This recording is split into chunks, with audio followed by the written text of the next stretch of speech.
Pemirsa, pada Oktober 2023 lalu, Presiden Joko Widodo melewatkan momen deklarasi Ganjar Mahfud karena kunjungan kenegaraan ke Tiongkok. Dan kali ini, Jokowi juga tidak hadir dalam acara Hari Ulang Tahun PDI Perjuangan karena sedang kunjungan kenegaraan di Filipina. Kalangan analis politik meyakini perceraian Jokowi dengan PDI Perjuangan tinggal formalitas. Apakah ini akan berdampak pada suara PDI Perjuangan di pemilu 2024? Inilah Top Review.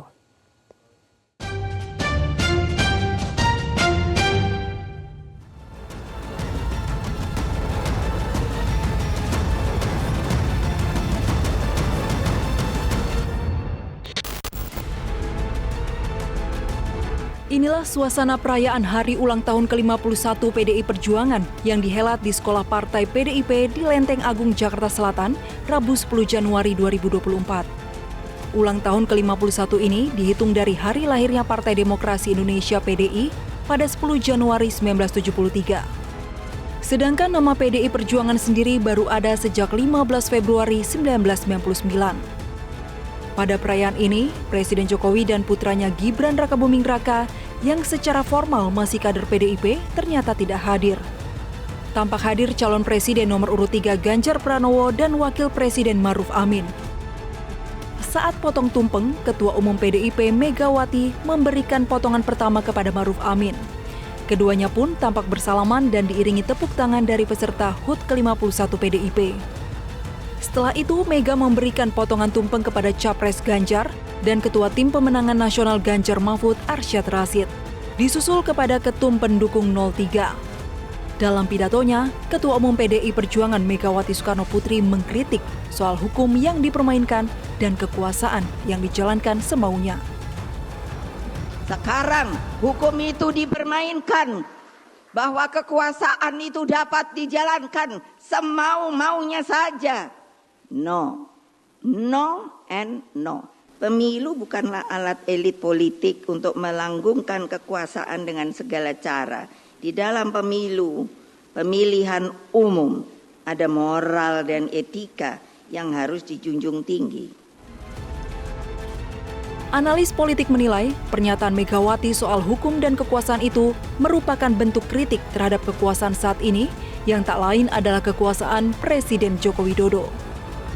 Beberapa waktu yang lalu kan kita juga sempat mendengarkan bagaimana Megawati dalam pidatonya cukup berapi-api bahwa etika dalam berpolitik jangan sampai menggunakan hukum dan kekuasaan hanya untuk demi kepentingan pribadi dan keluarga. Ini ditegaskan kembali sebenarnya oleh Megawati dalam hari ulang tahun PDIP yang ke-51 sebagai bentuk kritik terhadap praktek-praktek politik yang ada saat ini. Tentu kalau mau jujur sepertinya memang kritiknya dialamatkan kepada penguasa yaitu Pak Jokowi ya. Dan mengenai ketidakhadiran Presiden Joko Widodo dalam perayaan ulang tahun PDIP, pihak PDIP mengaku menghormatinya karena ada tugas kenegaraan. Karena itu pula PDIP sengaja tidak mengundangnya. Menghormati agenda Presiden Jokowi yang memang sejak awal sebelum terjadinya acara ini dan kita masih mempersiapkan acara bahwa Presiden ada kepentingan untuk pergi ke luar negeri sehingga kami tidak mengundang beliau. Namun penjelasan mengenai ketidakhadiran Presiden Jokowi tidak sesederhana itu. Sebab pada momen politik yang penting sebelumnya, yakni deklarasi Capres-Cawapres Ganjar Pranowo Mahfud MD pada 19 Oktober tahun lalu, Presiden Jokowi juga tidak hadir. Jika kali ini Presiden berkunjung ke Filipina, maka pada 19 Oktober kala itu, Presiden melakukan kunjungan ke Tiongkok. dalam deklarasi Capres dan Cawapres yaitu Ganjar dan Mahfud, Pak Jokowi juga tidak hadir.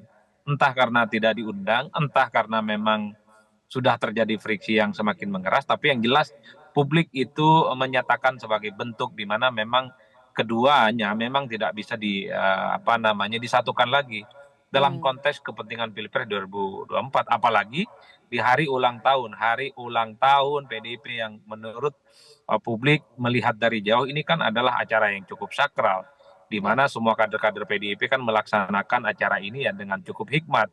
Meski terkesan sederhana, tapi kan di daerah-daerah diinstruksikan untuk mengapresiasi dan menghikmati seluruh proses panjang yang sudah menjadi nafas perjuangan yang ada di PDIP. Mengenai surat undangan yang jadi polemik, juga dinilai sebagai permainan watak belaka. yang tadi misalnya disampaikan tidak ada undangan dan sebagainya, sebenarnya ada pihak-pihak yang mencoba untuk bermain watak. Di satu sisi PDIP sendiri barangkali juga memang sebagai sebuah ekspresi kemarahan terhadap dinamika politik terkait dengan pencapresan Gibran, memang tidak mau mengeluarkan surat undangan itu. Oleh karena itu di sisi yang lain Jokowi sendiri juga merespon itu sebagai sebuah bentuk perlawanan kepada PDIP itu sendiri. Maka kalau misal kemudian situasi ini tidak termanage dengan baik, maka titik pisah ini bisa saja kemudian menjadi sebuah langkah awal bagi betul-betul pisah secara formal. Lalu bagaimana menggambarkan hubungan PDIP dengan Jokowi saat ini? Kalangan analis politik menggunakan istilah berbeda-beda, namun esensinya sama, yakni hubungan PDIP dan Jokowi sudah berakhir.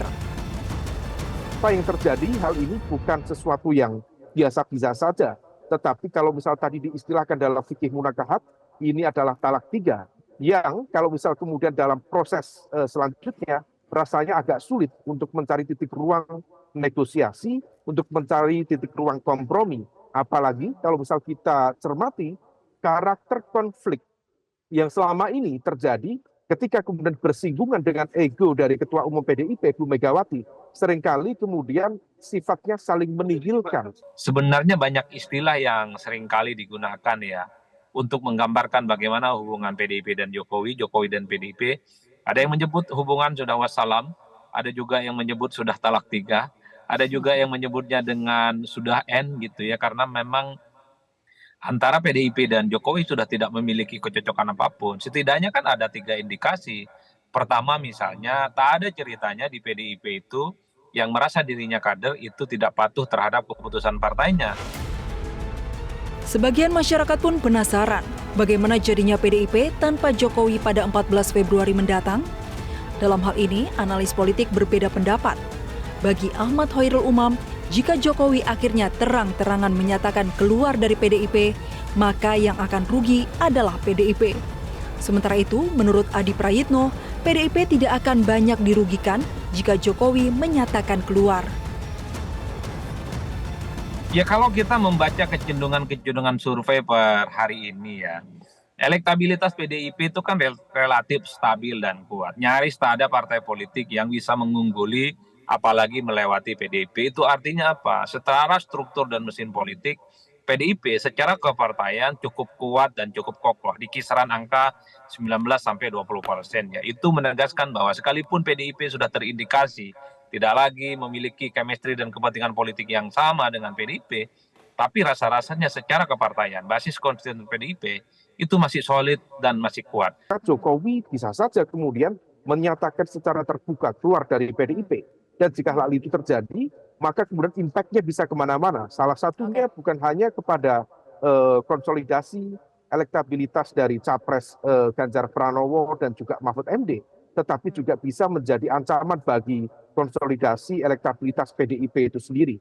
Nah, kalau misal kemudian itu terjadi, maka kemudian target untuk menang 3 kali berturut-turut, target hat-trick atau bahkan dulu dirasakan target untuk berkuasa selama 30 tahun lebih, bisa saja kemudian menguap begitu saja. Drama politik PDIP dan Jokowi memang rumit dengan nuansa benci rindu yang kuat. Tapi seperti layaknya drama, pasti akan ada akhirnya.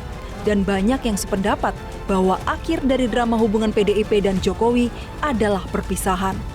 Menurut analis, kalau tidak terjadi sebelum pemilu, maka hampir pasti akan terjadi setelah pemilu 14 Februari 2024. Jelajahi cara baru mendapatkan informasi. Download Metro TV Extend sekarang.